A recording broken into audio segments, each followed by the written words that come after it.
안녕하세요. 김경의 지구전입니다. 올봄에는 남부지방에 가뭄이 심했었죠.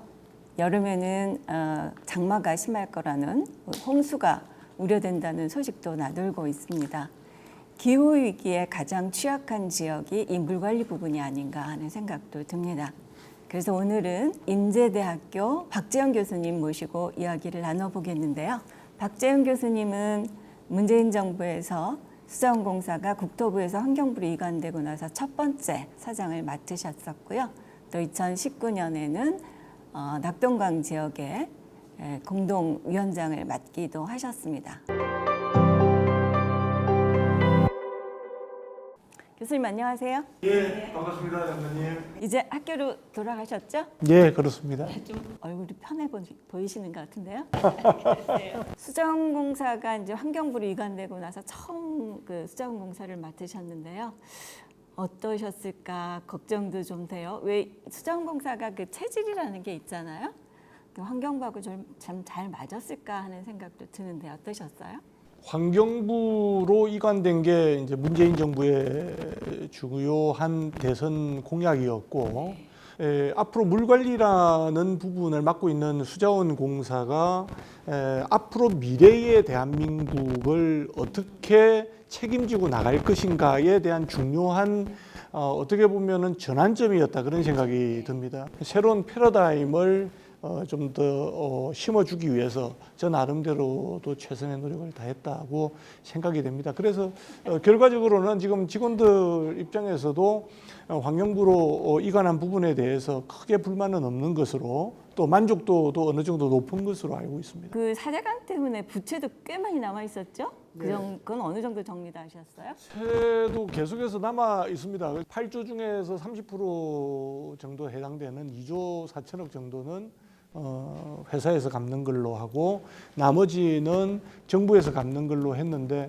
그래서 초기에 회사의 부채율이 210%를 넘었었습니다.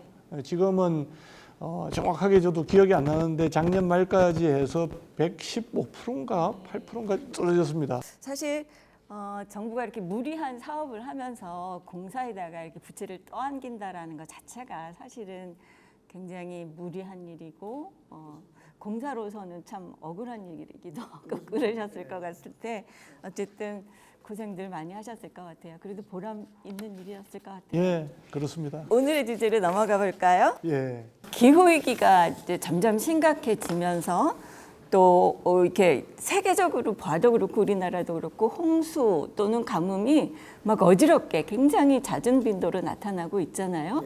이런 문제를 어떻게 예상하시고 또 어떻게 대비하고 있나요? 기후위기의 부분은 피부로 다들 실감하고 있는 것 같다는 생각이 듭니다. 작년까지는 라니냐에 대한 부분이 있었지만 올해는 엘니뇨에 의한 영향이 크다라고 얘기들을 하고 있습니다. 유럽 지역이 이 여름에 이상 고온을 겪어온 거는 뭐 1, 2년 문제가 아닙니다. 최근 한 10년 이상 되는 동안에 계속해서 고온이 발생하고 있는데 그것과 더불어서 홍수 문제도 만만치 않았습니다. 작년 같은 경우에는 유럽이 대규모 가뭄이 발생을 했거든요. 그래서 라인강 같은 경우에는 물이 말라서 2차 세계대전 때 물속에 잠겨져 있던 독일 군함들이 나왔다는 거 아닙니까? 그리고 또 저도 그걸 보고 깜짝 놀랐는데 흥거스톤이라고 해가지고 이 돌을 당신들이 본다면 엄청난 재난이 이 환경 재난이 닥쳐왔을 것이다. 그러니까 그런 것들이 드러났다라는 것만 하더라도 일상적이지 않다. 일상적이지 않은 가뭄이 발생을 했다라는 건데 가뭄뿐만 아니라 지금 또 홍수 때문에도 난리거든요. 그리고 또 얼마 전에 또 중국 남부 지역에도 또 홍수가 났거든요. 근데 시간을 잠깐만 돌려보면 작년만 하더라도 중국 같은 경우에는 엄청난 가뭄 때문에 어려움을 당했습니다. 가장 큰 이 호수라는 내륙에 있는 호수라고 하는 포양호라든지 이 동정호라든지 이런 호수들이 다 말랐거든요. 중국이 워낙 넓으니까요. 홍수가 났다고 하지만 여전히 제가 또 장관님 유튜브에 나와서 이야기할 거리가 뭐가 있나 좀 찾아보니까 여전히 가뭄을 겪고 있더라는 거죠. 중국 같은 경우에도 지역별로 양극화가 심화되어져 있다. 양쯔강 근처지만 양쯔강 아래쪽에 있는 지역에서는 홍수가 났는데 그 위쪽은 아직도 지금 비가 오지 않고 있다라는 거죠. 장관님도 아시다시피 2020년에는 우리나라가 남쪽이 엄청난 홍수가 났지 않습니까? 작년 같은 경우에는 또 가뭄이 심했단 말이죠. 그래서 어떻게 보면 2020년 홍수, 그리고 2022년에는 가뭄, 그리고 또 2022년에는 수도권 같은 경우에는 홍수가 났단 말이죠. 그러니까 지역적으로 보더라도 동일한 해에 수도권은 엄청난 홍수가 나고 아래쪽은 엄청난 가뭄이 왔다는 것만 보더라도 극한 홍수와 극한 가뭄, 이것이 연차를 두고 있는 것이 아니라 동시에 동시간대에도 지역에 따라서 강하게 나타날 수 있다, 이런 부분들을 보여주고 있는 것 같습니다. 사실 어떻게 종잡을 수가 없다, 예측도 이게 가능할까 싶기도 하고. 그래서 이제 올 봄에는 우리나라의 이제 남쪽 부분에 가뭄이 굉장히 심했죠. 어느 정도였습니까? 전국적으로 보면 강수량을 보면 작년 1년 강수량을 보면은 그렇게 차이는 많이 안 납니다. 평균으로 따지면 평년과 비교해서는 크게 차이 나는 건 아니었습니다. 하지만 남쪽 지역은 비가 적게 온 거죠. 970mm 가까운 비가 왔는데, 우리나라는 특히 이제 남해안 지역이 비가 많이 오는 지역입니다. 아래쪽은 1300, 1400 이렇게 오는 지역들이거든요. 그런데도 적게 온 거죠. 그래서 평년 대비 한 70% 정도 비가 온 걸로 되어 있습니다. 그리고 또 이 1년 강우량도 중요하지만 언제 필요할 때 비가 왔냐 안 왔냐, 이것도 또 중요하거든요. 그래서 그런 어려움이 좀 있었다, 이런 것들을 말씀드릴 수 있겠습니다. 그래서 봄가뭄이라는 말이 옛날부터 우리나라에 있었던 거죠? 네, 그렇습니다. 이번에 전남 지역에는 상당히 여러 단계로 그 심각한 상황이었던 것 같아요. 그렇습니다. 예. 그래서 실제로 그 이런 단계에서 국민들은 어떤 대응을 하게 되나니까, 뭐 급수 제한 이런 상황까지 갔나요? 급수 제한은 광주 지역에서 일부 급수 제한 부분을 이야기를 했었는데, 이 급수 제한이라는 부분이 그렇게 효과가 크지는 않더라. 왜냐하면 이틀에 한 번씩 물을 공급을 하면 이틀에 한 번 공급할 때에 많이 모아두고 하기 때문에 총 사용량에 있어서는 크게 도움은 되지 않더라는 거죠. 오히려 지난 연말부터 해가지고 광주 지역에서 강기정 시장께서 그 수요에 대한 전략 운동, 절수 운동을 했지 않습니까? 이러한 부분들이 오히려 좋은 정책이지 않았나, 그런 생각을 가지고 있습니다. 그래서 저는 그때 광주 쪽에서 있었던 절수 운동, 물 전략 운동은 상당히 좋은 정책 중에 하나였다. 어쨌든 이 작년부터 가뭄의 전조가 보이기 시작했습니다. 2022년 봄 때도 가뭄이었습니다. 그런데 2021년도에 비가 많이 왔기 때문에 상당 지역은 물의 어려움이 없이 그냥 지나갔었는데, 남부 지역 같은 경우에는 그때도 문제가 되고 있었습니다. 작년 같은 경우에 수도권은 비가 많이 왔지만 낙동강 지역과 영산강과 섬진강 유역은 비가 안 왔거든요. 근데 이제 다행스러운 거는 9월 넘어가면서 낙동강 지역에 적절한 비가 많이 오기 시작했고, 그래서 안동댐 이마댐의 수위가 어느 정도 회복이 되기 시작했습니다. 그래서 저희가 준비를 한 것은 2023년에 준비한 게 아니고 2022년 봄 때부터 가뭄을 준비를 해왔다, 이런 말씀을 드릴 수가 있고요. 하지만 봄만 넘어가면 되는 게 아니라 풍수기 때 또 비가 오지 않으면 또 문제가 생기는 거거든요. 그때 어려움을 겪을 수 있다라는 생각을 가지고 최악의 경우를 상정하고 가뭄에 대해서 준비를 해왔었다, 이런 말씀을 드릴 수 있을 것 같습니다. 3월에 그때는 조금 심각하기는 했죠. 네, 그때 대통령이 갑자기 가뭄 대책을 영산강 보를 활용해서 가뭄 대책을 세워라, 이렇게 얘기하신 것 같아요. 네. 그래서 이게 이런 얘기를 들으니까 갑자기, 아니 우리나라는 그러면은 지금까지 가뭄 대책이 없었나? 갑자기 가뭄 대책 세우라고 그러시는 게 적절한 이야기일까? 그런 생각이 들더라고요. 평소에 수자원공사는 가뭄 대책을 어떻게 하고 있는 건가요? 가뭄 대책은 우리나라의 물 공급은 크게 다목적댐과 용수댐이 이 전체 저수량의 거의 한 60%를 감당을 하고 있습니다. 나머지는 이제 농업용 저수지가 대부분이다 이렇게 보시면 될 것 같은데요. 그 댐들에서 가뭄에 대한 대처 방안들을 쭉 수립을 해가지고 나가고 있습니다. 가뭄이 예측되고 가뭄을 겪고 있을 때는 수요 조절부터 해서 물을 공급하는 우선순위들을 조절을 해서 적절하게 관리를 해 나가고 있습니다. 그 중에서 가장 중요한 부분이라고 할 수 있는 것은 생활용수 부분입니다. 이 국민들이 살아야 되니까.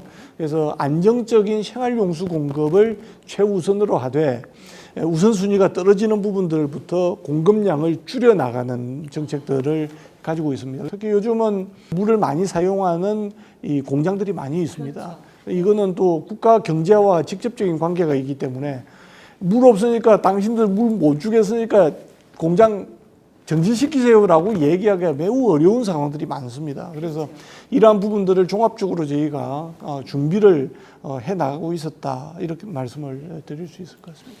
그런데 이게 이제 영섬 지역, 보통 영산강, 섬진강 지역이라고 하는 영섬 지역에서의 물 이용 패턴을 보면 사실은 그 생활용수보다 공업용수 비중이 훨씬 높아 보이는데요. 우리나라에서 농업용수가 제일 많습니다. 영산강도 그렇고 섬진강도 그렇고 농업용수가 제일 많은데 농업용수를 제외하고 나서 보면 영산강 같은 경우는 생활용수가 좀 많고 섬진강 같은 경우에는 이 공업용수도 꽤 많습니다. 그 이유를 따져보면 섬진강 같은 경우에는 여수 순천 지역이 이 화학공단이 들어져 있고, 그다음에 광양 같은 경우에는 제철 산업이 들어와 있지 않습니까? 근데 이제 이거를 전반적으로 우리나라의 전체 내용 사용량 정도를 보면은 영산강하고 섬진강을 합해도 약 한 13% 정도에 해당됩니다. 면적을 고려하더라도 그렇게 많이 사용하지는 않다. 하지만 워낙 비가 적게 오고 안 오니까 이런 어려움이 생겼다. 이런 말씀을 드릴 수 있을 것 같습니다. 그래서 지금 현재도 섬진강댐, 섬진강에는 섬진강댐과 주암댐이 있습니다. 그리고 또 그 위에 동복댐도 있고요. 그리고 또 이제 수계는 다르지만 그 발전용 댐으로 쓰고 있는 보성강 댐이라든지 이런 댐들이 있고 또 수어댐도 있고 그렇습니다.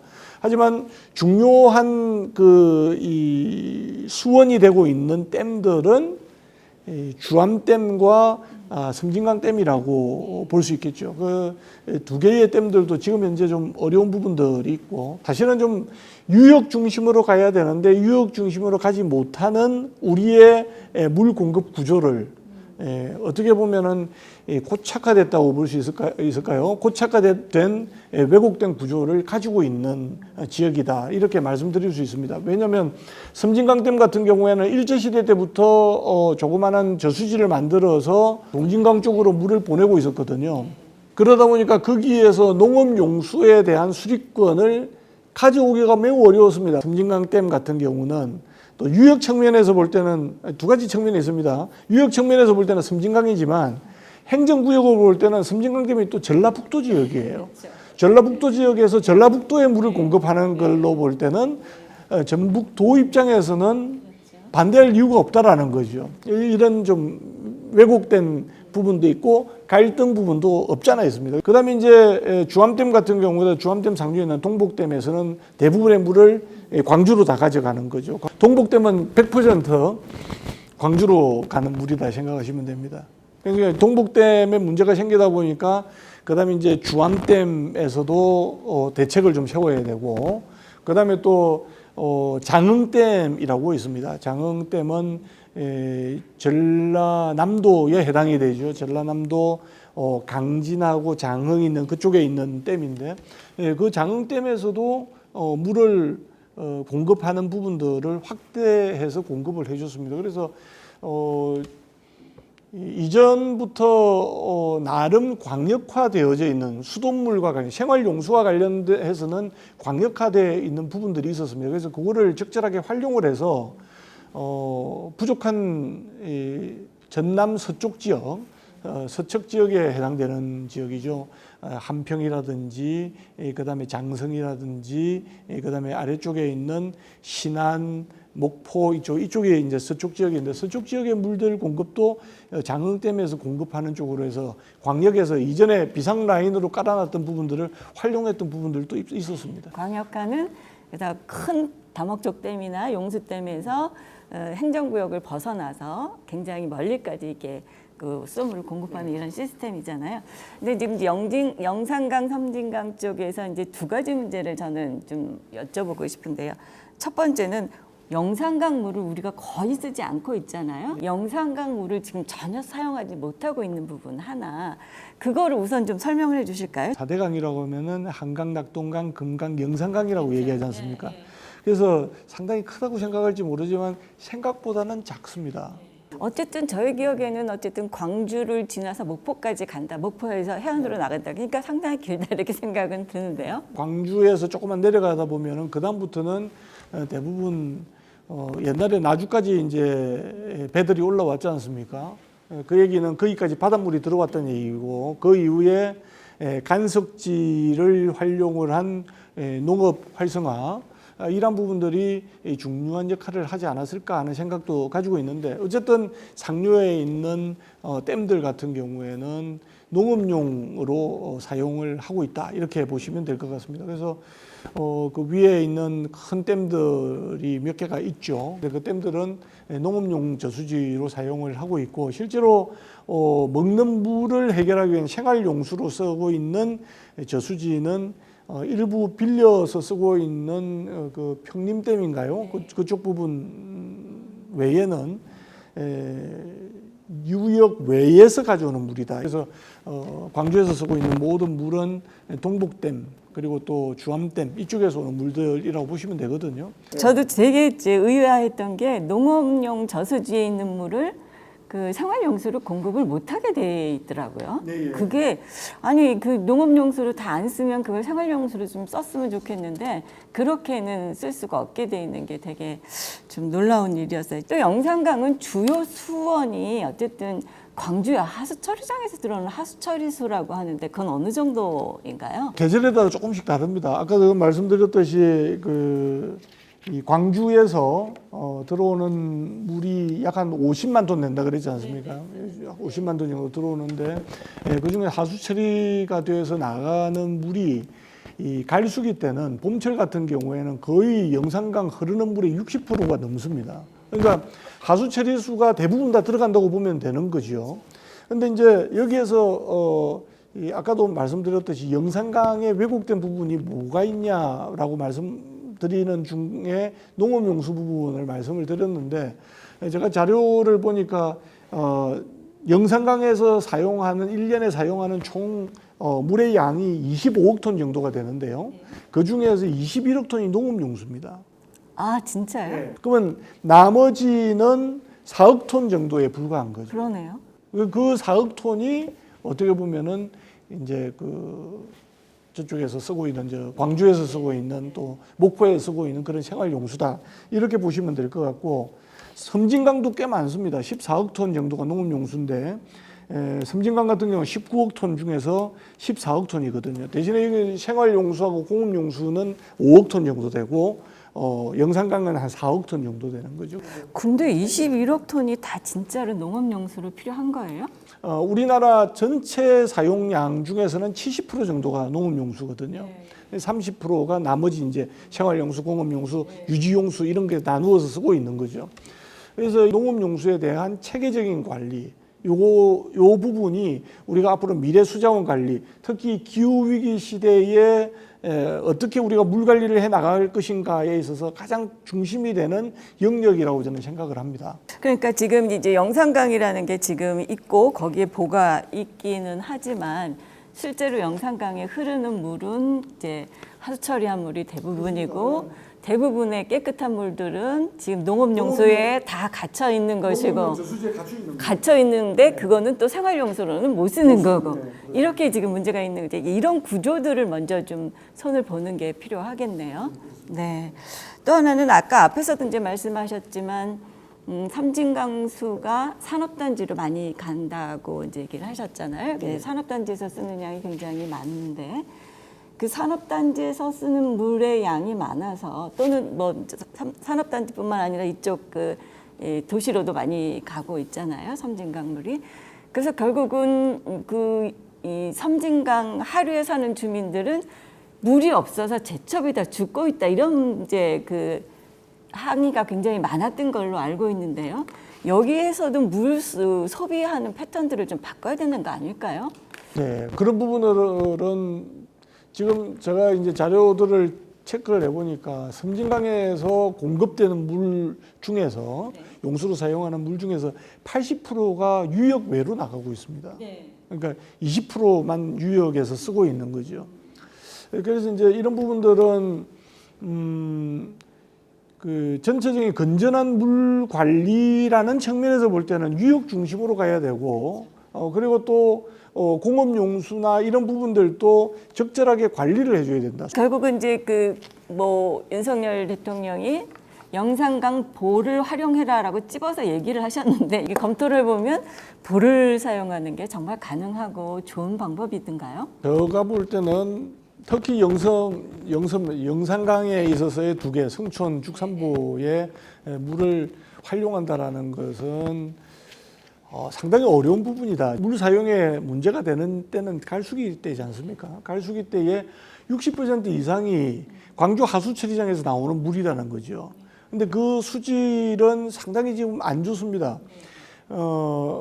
최근에 그 기준이 바뀌었죠. TOC로 바뀌었지 않습니까? TOC로 바뀌었는데 과거에 3등급 정도에서 지금 4등급까지 가 있거든요. 만약에 그 물을 식수로 먹게 하려면 기준들을 다 바꿔줘야 되는 거죠. 4급수가 되더라도 식수로 쓸 수 있다.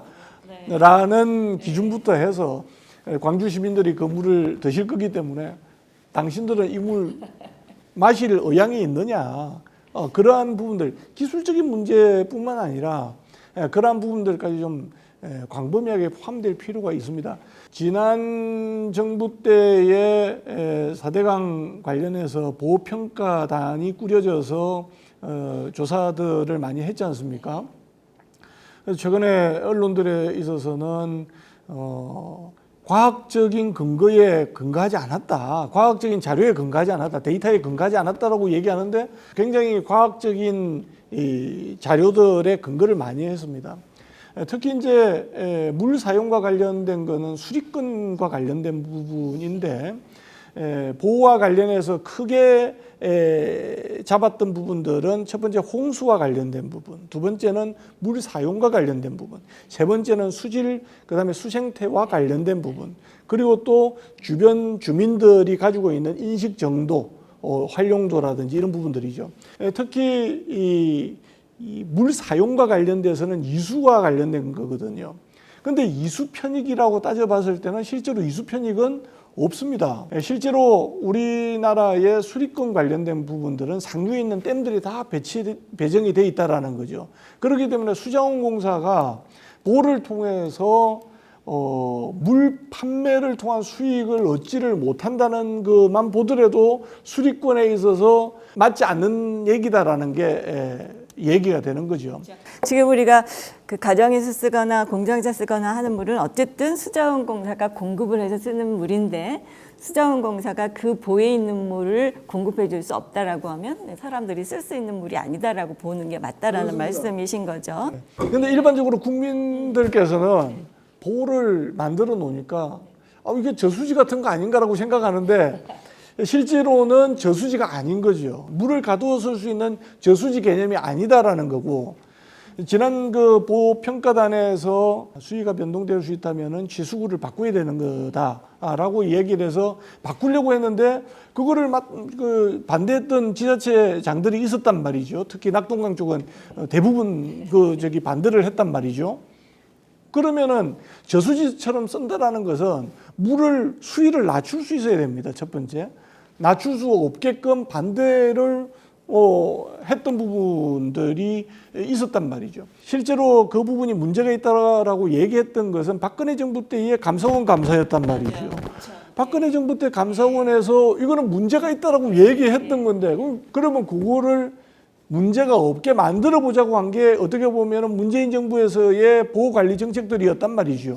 근데 그거를 지금 와서 다시 물을 채워서 쓰자라고 하면은 쓸 수 없는데 쓰자라고 하는 거는 그건 말이 안 된다는 거죠. 결국은 이제 영산강에 우리가 보를 설치해 놓고 있지만 그 물을 가지고 생활용수로 공급하거나 할 때는 수질 문제도 있고 그게 저수지가 아니라는 문제도 있고 또 관로나 이런 문제들도 다 이제 생길 것이고 결국은 그건 물로 쓸 수 없다라는 이제 그런 말씀이신 거죠. 그런데 이제 이렇게 한번 검토해 보세요. 이것도 아니고 보를 이용해서 하세요. 이렇게 하니까 이 환경부 장관도 어쩔 수 없이 그쪽으로 갈 수밖에 없지 않을까요? 어쩔 수 없는 것인지 아니면 환경부 장관도 그런 의지를 가지고 있는 건지는 잘 모르겠습니다. 저도 뭐 그분의 이야기를 직접적으로 들어본 게 아니기 때문에 하지만 제가 볼 때는 무리가 있다. 그리고 또 지금 현재 일어나고 있는 여러 가지 가뭄들의 부분을 오해하고 국회한 부분도 없잖아 있다라는 거죠. 지금 이제 전남 지역의 영산강 지역에서의 대부분의 가뭄과 관련된 문제 지역은 도서 지역입니다. 도서 지역은 보호의 물 가지고 해결할 수 있는 게 아니거든요. 지금 현재 노하도라든지 보길도라든지 넙도라든지 뭐 이런 섬들 지역에서는 계속해서 문제가 발생합니다. 그래서 이제 그런 부분들은 대책을 새롭게 짜줘야 된다라는 거죠. 그래서 보길도 같은 경우에는 계속해서 저희가 노력을 해서 지하저류댐을 만들어서 그게 완공이 됐습니다. 보길도 부분은 물 공급에 어느 정도 숨통이 트였다 이렇게 말씀을 드릴 수가 있고 해수담수화도 섬에서는 사실은 저는 해수담수화가 이제 육지나 부산에서 이거는 저는 이제 별로 좋은 방법은 아니었다고 보는데 그렇게 지역적 특성이 있는 도서에서는 그래도 해수담수화라는 방법이 이용할 수 있겠다는 생각이 들던데 그거는 좀 추진을 하셨나요? 제가 있을 때에 안마도라는 섬이 있습니다. 그 지역에 원래 해수담수화 시설이 있었습니다. 근데 그거를 지하저류조로 전환을 시킨 거죠. 지하댐으로 만들어서 전환을 시켰는데 이유가 뭐냐면 첫 번째는 관리의 어려움이 있고요. 평상시에 계속 운영을 하기 위해서는. 두 번째는 단가의 문제가 있습니다. 비싸니까. 비싼 문제가 있습니다. 그래서 제가 볼 때는 평상시에 쓰는 물들은 수원이 없다면은 해수담수화를 하겠지만 그렇지 않다면은 다른 수원을 개발할 수 있는 방안을 찾아봐야 된다. 그리고 가뭄이 오게 되면은 해수담수화를 꼭 해야 되는 시점이 있거든요. 그래서 제가 있는 동안에 분산형 물공급 시스템에 대한 부분들을 진행을 했습니다. 분산형 물공급 시스템이요. 그게 어떤 거죠? 그거는 뭐냐면은 일반 우리나라가 수도 보급률이 상수도 보급률이 매우 높다고 하지만 맹점들이 있습니다. 그건 뭐냐면 간이 상수도를 소규모 동네에서 사용하고 있는 상수도 시설 같은 경우에는 첫 번째 수원의 불안전성이 있고 두 번째는 공급량에 또 수질 관리에 어려움이 있는 지역들입니다. 그런데 그 지역이 꽤 많습니다. 그래서 일부 수원이 좀 많이 나오는 지역이나 이런 지역 중심으로 해서 그 지역의 관망들을 연결해줘서 안정적으로 공급할 수 있게끔 해주자는 게 분산형 시설인데 특히 이제 인제 같은 경우에는 분산형 시설은 수원의 수질이 좀 안 좋아지더라도 안전한 수질을 담보한 상태로 물을 공급해 줄 수 있는 그런 막여과 시스템을 작은 사이즈로 만들어서 공급을 하는 사업이었습니다. 그러니까 지금 가뭄 대책이라는 게 무슨 이렇게 4대강 보처럼 이렇게 큰 이런 게 아니라 실제로 문제가 있는 작은 지역들에 대해서 어떤 대책들을 구체적으로 거기에 맞게 해주느냐 이런 게 훨씬 더 지금 필요한 문제라는 말씀이시네요.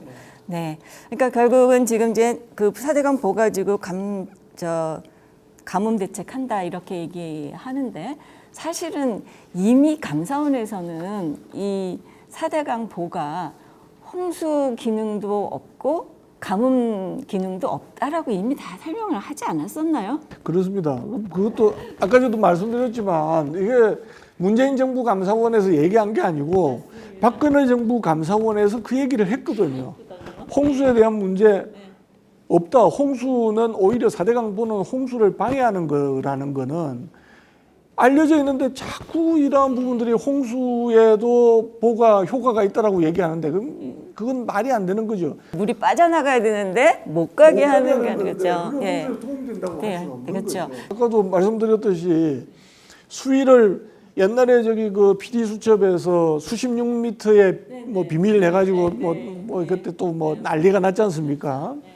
근데 결국에 수십육 미터의 비밀은 이거는 수로나 이런 걸로 운하로 활용하기 위한 것이지 이것이 이수적 목적으로 만들어진 건 아니었다. 만약에 이수 목적이면 저수지처럼 활용하기 위해서 수위가 계속 조절될 수 있게끔 해야 되고 운영부를 만들고 취수탑도 고정 수위로 취수를 하는 것이 아니라 변동 수위가 될 때도 문제 없게끔 취수할 수 있는 시설로 만들어야 됐었는데 안 했거든요. 실제로 우리나라가 가뭄이라는 부분들을 활용하기 위해서 만들어 놓은 룰에 의하면은 댐들이 상류에 있는 댐들이 가뭄을 관리하게끔 되어 있기 때문에 지금 현재 상황에서는 맞지 않다 이렇게 볼 수 있는 거죠. 기후 변화가 심해지면서 홍수나 가뭄 이런 것들은 우리가 그동안에 대응했던 수준 이걸 훨씬 넘을 가능성도 있고요. 또 우리가 대응했던 그런 패턴, 예를 들어서 뭐 계절이 뭐 이럴 것이다 이런 것들이 지금 다 없어지는 거잖아요. 이런 상황에서는 우리가 장기적으로 어떻게 봐야 될까요? 참 어려운 말씀이신데 저는 우리가 지금까지 가지고 있었던 통계 자료를 벗어나는 일들이 너무나 많이 일어나고 있다는 거죠. 그것이 지금 지구 온난화 문제 때문에 지금 해수면들이 계속 수온이 올라가고 있고 해수면의 온도가 올라간다라는 것은 태풍 때도 태풍의 강도가 강해진다라는 거죠. 얼마 전에 일본에도 상당한 비 피해를 줬지 않습니까? 그래서 이러한 부분들은 충분히 발생할 수 있는 부분들이다. 특히 이 국지적인 집중호우로 말미암아서 도시 지역에 내렸을 때는 엄청난 재산 피해와 인명 피해를 가져올 수도 있는 거고 또 농경지가 많은 지역에서는 농업 생산 시설에 대한 엄청난 피해를 줄 수도 있는 부분들입니다. 그렇다고 해서 우리가 모든 것들을 물이 들어오지 않게끔 제방도 높이 쌓고 다 할 수는 없는 거지 않습니까? 그래서 이런 부분들에 있어서는 큰 홍수와 더불어서 살아갈 수 있는 대책들을 만들어야 된다. 특히 이제 저는 그 홍수터라든지 홍수 저류지라든지 이런 부분들의 확대 그리고 또 이러한 것과 더불어서 그런 것들을 경제적으로 활용할 수 있는 부분들 적절한 보상 문제라든지 홍수 저류지에 들어가 있는 농경지를 어떻게 활용할 것이라든지 이러한 부분들은 우리가 좀 정책적인 부분으로 정리를 할 필요가 있지 않나 그런 생각이 듭니다. 보통 레질리언스라는 말 많이 하는 게 이제 그런 거죠. 우리가 어떻게 잘 적응하고 빨리 회복하게 할 건가 그런 차원에서 이제 합리적인 대책들을 만들어야 되는데 이렇게 가는 게 참 우려스러운 일인 것 같습니다. 또 하나는 국민들이 물에 대한 생각들을 좀 바꿔야 되지 않을까요? 그렇습니다. 물은 언제나 필요한 만큼 충분히 써야 돼 이렇게 생각할 수는 이제 없지 않을까요? 그 부분과 관련해서 저희가 중점적으로 추진해 왔던 부분들이 있습니다. 제가 이제 있으면서 추진했던 내용이 뭐였냐면은 SWM이라고 스마트 워터 매니지먼트 사업이라는 거였습니다. 그 얘기는 뭐냐면 현대화 사업, 그러니까 유수율 제고 사업은 물 새는 것만 막는 하드웨어적인 부분이었다면 SWM은 여기에다가 스마트를 입힌 겁니다. 그래서 이러한 부분들이 스마트로 관리되게끔 하고 빅데이터 그렇습니다. 그 얘기는 뭐냐면 상당히 많은 부분에 스마트 계측기기들을 집어넣어서 어디에서 문제가 생기는지 바로바로 체크가 되게끔 찾아낼 수 있게끔 한 거죠. 근데 이제 그런 부분들은 공급 측면에서 최적화시키겠다라는 부분이 해당이 되겠죠. 하지만 이번에 광주시에서 했던 것 같이 수요를 줄여보자, 물 사용을 다이어트를 해보자라는 정책들 또한 매우 중요한 정책이라고 생각을 합니다. 근데 이제 저는 아까도 말씀드렸지만 우리나라에서 가장 많이 사용되는 물이 녹음용수입니다. 70%를 두고 10%도 안 되는 우리 생활용수 부분을 아무리 다이어트 한다고 한들 표가 안 난다 이거죠. 그래서 저는 이러한 부분들은 국가에서 수자원은 전체 통으로 놓고 우리가 국가적 관리로 들어가야 된다. 이런 부분들을 한 번 더 말씀드리고 싶습니다. 사실 이제 환경부가 이런 걸 다 통합해야 된다라고 얘기하면 반대하는 사람들이 워낙 많아요. 물 문제가 이런 그 기후 위기나 이런 것 때문에 점점 더 심해지면 어쨌든 이런 부분들은 좀 다시 봐야 될 수밖에 없을 것 같아요. 그런 방향들이 조금 더 뭐랄까 위기라는 의식을 가지고 잘 좀 통합이 될 수 있었으면 좋겠다는 생각이 듭니다. 하나 더 이제 의견을 좀 나누고 싶은 부분은 세계적으로 이제 순환 경제라는 이야기들을 꽤 많이 하고 특히나 유럽에서는 이제 순환 경제가 굉장히 핵심적인 주제로 많이 다루어지고 있는데 그 중요한 이제 그 분야 하나가 물이죠. 물을 순환적으로 사용한다라는 거죠. 작년에 그 P4G 하면서 환경부가 순환 경제를 캐치프레이즈로 내세웠던 것까지는 제가 기억은 하는데 사실은 그게 물 분야에 있어서 그렇게 구체적으로 산업화 됐다던가 또는 정책화해서 예산이 이렇게 집행됐다던가 이런 것 같지는 좀 많아요. 어떤가요? 지금 우리나라에서도 물 재이용에 대한 부분들을 강조하고 있는 것은 파지티브 정책, 워터 파지티브인가요? 파지티브 정책은 결국에 물을 재이용해야만 된다라는 어떤 이 카테고리를 만들어서 거기에 산업체들이 들어오게끔 하는 선진국들이 만든 패러다임입니다. 우리가 해외에 물을 상품을 팔기 위해서는 그 공장이 사용하고 있는 물에 대한 재이용률을 높이라는 요구인 것이죠. 이거는 그렇습니다. 그러니까 우리가 지금 피할 수 있는 부분이 아니고 실제로 그러한 압박이 들어오고 있는 부분입니다. 그래서 제가 볼 때는 이러한 부분들을 강화시켜 나가야 된다라는 것이고 결국에 이것은 나중에 잘못하면 엄청난 장벽이 될 수도 있다라는 생각이었습니다. 왜 그러냐면 이것은 매우 중요한 이 하이테크 날러지라는 거죠. 결국에 이것 자체가 하나의 무역 장벽이 될 수도 있겠다. 물의 재이용이라는 것은 결국에 하이테크놀로지가 들어가야 되는 거고 하이테크놀로지는 결국에 연구실 수준에서 머물러서는 되는 게 아니라 물 산업이 같이 발전해 줘야 된다라는 거죠. 그래서 이 하수 재이용은 결국에 물 산업 활성화와도 연관이 되어진다라고 저는 그렇게 보고 있습니다. 저도 그렇게 봤는데요. 사실은 우리나라의 물 산업은 거의 포화 상태잖아요. 하수처리나 상수처리나 이런 것들이 거의 뭐 상수는 99%, 뭐 하수 95, 6% 이러니까 실제로 대기업이 갖고 있던 이 물산업들이 다 죽었어요. 말씀하신 것처럼 새로운 기술들을 가지고 하수를 이제 그 순환 이용하는 구조로 가는 것에서 새로운 산업들이 기회가 만들어진다고 보는 거거든요. 왜 그 뭐 석유화학도 그렇지만 뭐 디지털 이런 것에서 물이 엄청나게 소요되잖아요. 근데 이거를 다 사실 선형적으로 쓰거든요. 취수, 사용, 폐수, 방류. 이렇지 않아야지 된다라는 거죠. 근데 이거는 어떻게 보면 기업들도 자신들의 위기를 줄이는 거예요. 물이 공급이 될 수도 있고 안 될 수 있는 것보다 자기는 내부에서 돌렸으니까 안정성이 훨씬 높아지는 거죠. 물론 투자가 초기 투자가 되겠지만 이런 쪽으로의 저는 변화가 조금 더 적극적이어야 하지 않을까 하는 생각이 조금 드는데 뭐 아직까지는 먼 이야기인 것 같습니다. 그거가 관련해서 좀 제가 첨언을 드리면 저도 이제 그 반도체 공장들 중심으로 해서 이렇게 보니까 일정 부분은 재활용을 하고 있더라고요. 재이용을 하고 있는데 문제는 일부 그 성분들을 제거 못하는 부분들이 있기 때문에 그 물을 사용 못하는 공정에 사용 못하는 공정이 생기는 거죠. 그러니까 그 공정에는 외부에서 새로운 물이 들어오지 않으면 안 되는 공정들이 있는 거죠.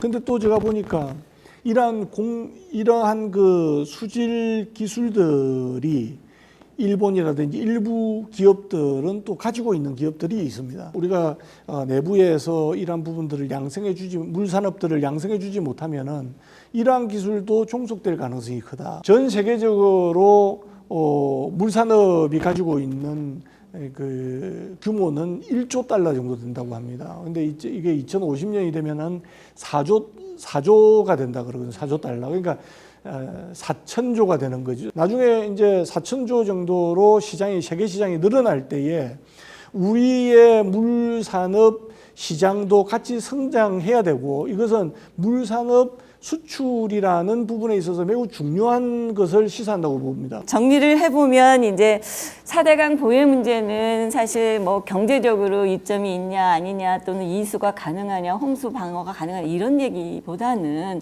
사실은 이 물 관리라는 것이 얼마나 지속 가능한 사회 또는 지속 가능 발전이라는 개념에 맞추어서 잘 갈 거냐 이렇게 봐야 되는 문제가 아닌가 싶은데요.